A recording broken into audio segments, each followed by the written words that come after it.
because there is a low dietary iron intake, obviously there is an increased iron loss during menstruation and so on. Whereas here, because it is excessive iron, they lead to damage in the heart, liver, and pancreas. So this is called hemochromatosis, more common disorder of iron metabolism. So this kind of a disorder are sex influence disorders. In human genetics, you also should know two kinds of frequencies. One is called carrier frequency, and the other one is called gene frequency. Let us take an example of cystic fibrosis. In this case, it is 1 out of a 2,000 in white population is a cystic fibrosis gene mutation. That is the disorder. But frequency, look at the frequency. Frequency of carriers is remarkably high. It's almost like 1 out of 29. But the disease occurs only in 1 out of 2,000. So if this is just for simple calculations, an example of a 3247 with a total population number, out of that, obviously because of the 1 out of 29, you will have 112 carriers, and because it is 1 out of 2,000, you will have 2 cystic fibrosis individuals. Therefore, if you want to calculate the carrier allele frequency, you have to add up both 112 plus 2, that is the total number of cystic fibrosis alleles, and therefore 112 over 114 will be 98%. So if anybody asks you what is the total number of carrier alleles represented in the population, you should also include the disease alleles as well, because that's the total number. So 98% will be in carrier status, and 2%, that is 2 out of 114, will be actual patients.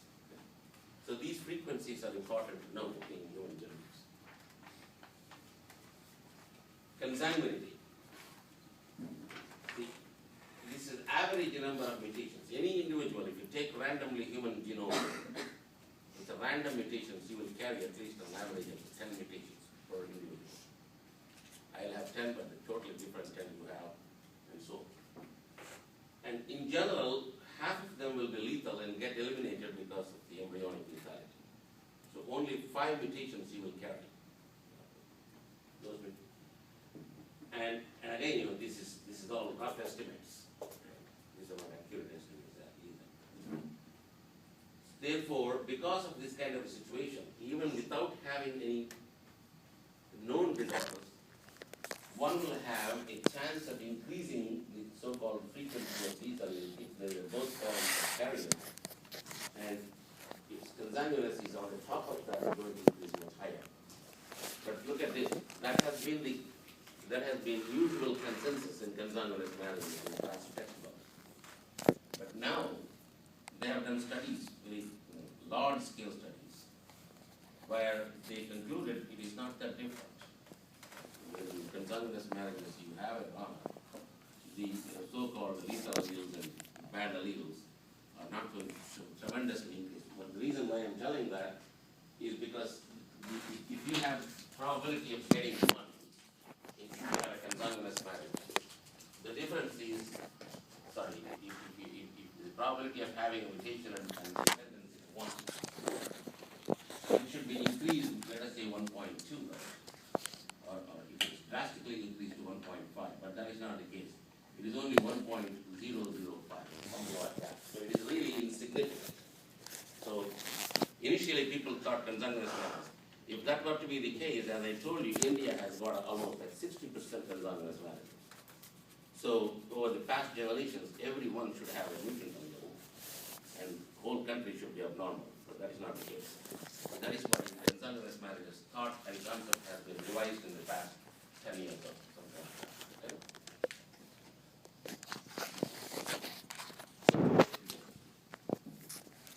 But if there is no occurrence at all, because of the consanguinous, the chance, as I told you, the chance of getting a mutation is there, and therefore it looks as if there is a problem of autosomal recessive inheritance. So the pedigree will show there is obviously a proband here with a disorder.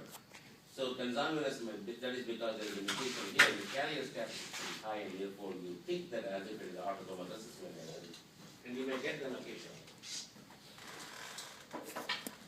And there are various types of consanguinous mutations. This is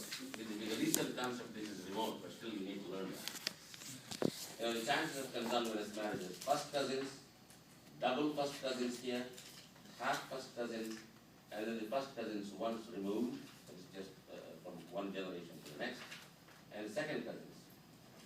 So if you want to calculate the coefficient of inbreeding for these individuals,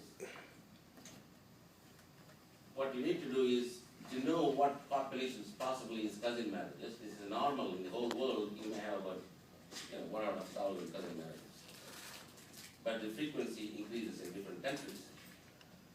But there are disorders. Let us say if there is the highest frequency of mutations. Let us say cystic fibrosis is a pretty prevalent disorder. Okay? Consanguineous marriages do not matter. It is absolutely no value at all because high frequency is already there in the population. Therefore, by consanguineous marriages, it is not going to increase that frequency even further.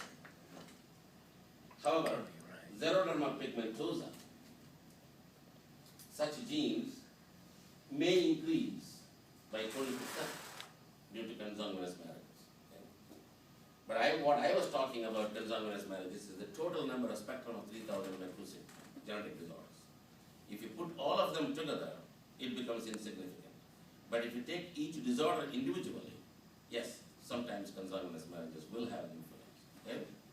But what we're talking is the total, the recent concept is the total disorders put together. That is because they took with respect to that 10 mutations per individual, and then they calculated that came out to be not very great at all. But on the other hand, that you cannot ignore because there are disorders like xeroderma pigmentosa will definitely increase due to consanguineous marriages. So how do you calculate the coefficient of inbreeding? And also, the way that you do that is go back and look at it. It's a brother-sister genes. The common genes present in brother and sister is half. Because half is from the father and half is from the mother. And because of the random assortment, and things of that kind, you will have a commonness is about one half. So the coefficient of inbreeding is nothing but 1/2 times 1/2. Not this 1/2, but this half of that. So half of that will be 1/4 in the first degree. These are all first degree relatives, right? Brothers, sisters, father, as well as children. Whereas in the second degree, you will have half times 1/4. That is, 1/4 is the possibility of the common genes. So you will have 1/8 is the coefficient of inbreeding. So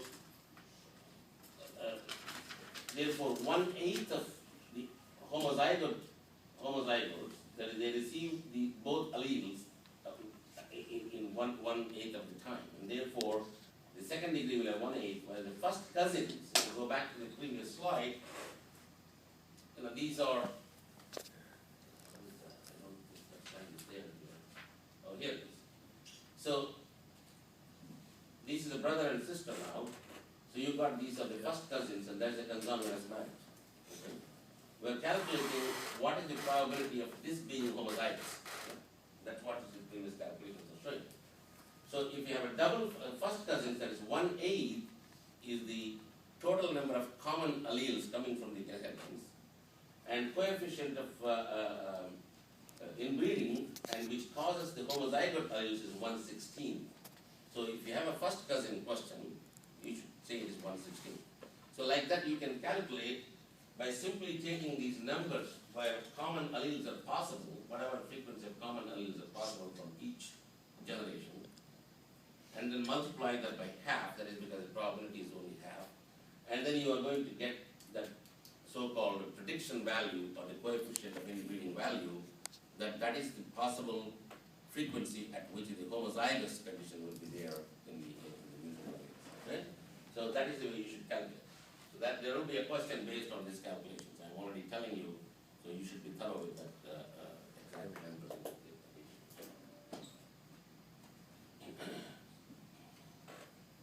It's not only consanguineous marriages are really increasing it, but local inbreeding. Like if there is a small town of 500 population, and you don't go anywhere else, so you can inbreed within that 500 population, and therefore also it can increase or maximize the so-called mutant frequency.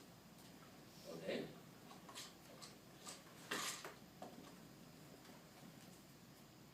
Genetic isolates. These are rare disorders. Okay? times, some populations have migrated. Let us say Michigan state has got certain disorders, like particularly there is a mutation which is the hemophilia mutation, which actually came from Netherlands. From Netherlands, one individual came and settled down in Michigan. But now his family, is a long time ago, we're talking about the United States or whatever. So that particular group has been staying there in Michigan state, and therefore you have the mutation frequency of that particular disorder in that population is pretty high. For example, Tay-Sachs disease is a disorder which is, it is called also gangliosidosis. This is because of the deficiency of an enzyme called hexosaminidase A. That particular enzyme, if it is lacking, it is not going to degrade these gangliosides. The gangliosides are complex carbohydrate lipid molecule. It's a huge structure. And if the ganglioside is not degraded by these enzymes, you're going to have an accumulation of ganglioside in the brain, and that is very toxic, and that is called Tay-Sachs disease. Okay? So this is present particularly almost like 100 times more frequent in Ashkenazi Jews. And that is because these are genetic isolates. They just populated together, and that inbreeding happened, then compared to European descent. Therefore, consanguinity is not the reason for this kind of an increase in frequency, just like cystic fibrosis. When mutant alleles are very frequent, it is due to possibly an effect called founder effect and things of that kind. Okay? That is, the population expanded in that area. But when the frequency is rare, then you can possibly attribute to consanguinity and other aspects. Okay? For example, in French ancestry Canada, some of the disorders are due to consanguinity in French Canadians. We talked about mutations, or at least you will carry 10 mutations, but those are random mutations that will always be there. But on the top of that, you can also have new mutations which are generating on a daily basis. That is almost like 1 in 10 to the 5 or 10 to the 6 new mutations can occur. Okay? Obviously, some of them are silent, some of them will get eliminated, lots of other issues are there. Okay, so far about that and frequency of new mutations, and now we talk about autosomal dominant inheritance. So out of 3,000 genetic disorders present in McCusick calendar, half of the Mendelian disorders are inherited as a dominant disorders. For example, one of them is familial hypercholesterolemia. That is, cholesterol is to that extent, it's not just a small amount. We're talking about not, usually what cholesterol levels and lipid levels are about 200 value. Anything greater than that is going to be bad for you and things like that, right? But these guys carry cholesterol enormous levels. We're talking about 600, 700 levels or whatever.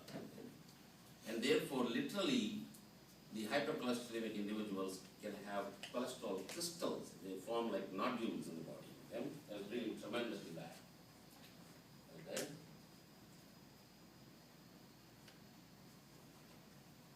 So that is present in European and Japanese population. So there are also other disorders such as myotonic dystrophy, Huntington disease, and wide variety of these things are autosomal dominant. Because there are some disorders which will have devastating situation. It is not only a problem for individuals, but for the kindred who are also taking care of them. So let us take a look at how these dominant disorders are slightly classified. We talked about these terms before, but I'm just going to expand it. Suppose if there is a disorder which is the mutant allele B, and now you're crossing with this kind of a normal, so obviously half is affected. That is when the D is a mutant, correct? Just, I'm sure you know that calculations. So when you have a DD, like this one and that one, similar kind of situation, you are going to have 3/4 affected. And they're all purely dominant. But there is an incompletely dominant situation. So the same, if it is a purely dominant, all 3/4 will be affected. Whereas in an incomplete dominant situation, half will be affected. That is the D by D.